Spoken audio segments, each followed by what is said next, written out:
Secretary of State candidate Tina Peters. Well, if they don't cheat, I'm in. Peters is not just a headliner here.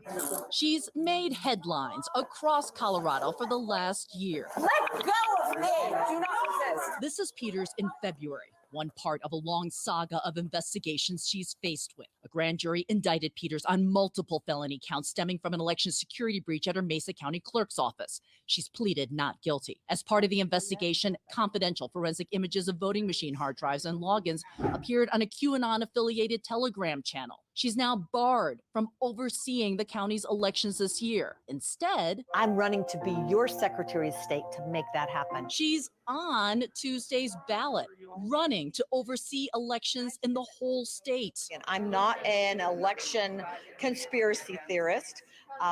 When people came to me, and I listened to the people. That's how I got involved. What do you say to critics, like your opponents, who say that you're just simply raising lies? Oh, I like that one. Well, I want to run on being accurate, transparent, and a voice for the people.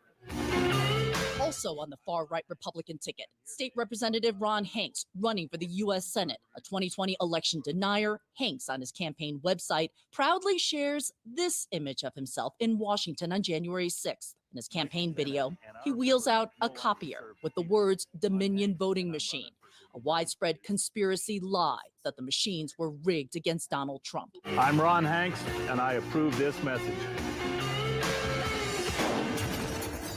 What happens if Republicans do nominate these candidates? You can kiss this election goodbye. Election liars can't win in November in blue-leaning Defund Colorado, the says former state GOP. Republican Chairman Dick Wadhams.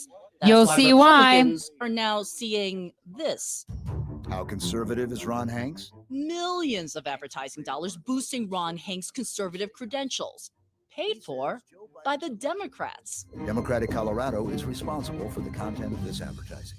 The Democrats spending this much money to nominate the weakest candidates is smart. I mean, I think it's unethical, but I think it's smart. And frankly, it has moved voters. They've dumped so much money into this. Republican Senate candidate Joe O'Dea, a businessman and supporter of abortion rights, is not just fighting Democrats boosting his competitor, but also millions to tear him down. He can't even get through a campaign event at a restaurant. Yep, there's my commercial there. Without a negative ad running in the background. Why are they targeting you with so much cash? They know I can win. And they're going to have to spend hundreds of millions of dollars to beat me in November. So they're trying to get me off the ballot right now. They're looking for somebody who can't win here in November. He's focused on an election that was stolen. And he's focused on things that don't matter to working Americans right now. And Kyung, it's amazing. So he's tripling down. But, you know, the former GOP chairman, I thought was very interesting when he told you what Democrats are doing is unethical, but smart. What do Democrats say in response? Well, the Democrats, in short, say, so what?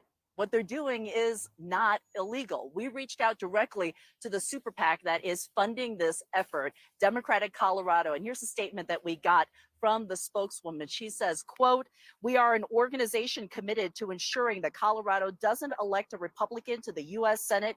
Both GOP candidates are totally out of step with our values, and voters deserve to know the truth about who's running to represent them." But of course, Aaron, if you talk to the Republicans actually running in the Republican primary, they just simply call it meddling. Aaron. Of course, a word we're now all familiar with.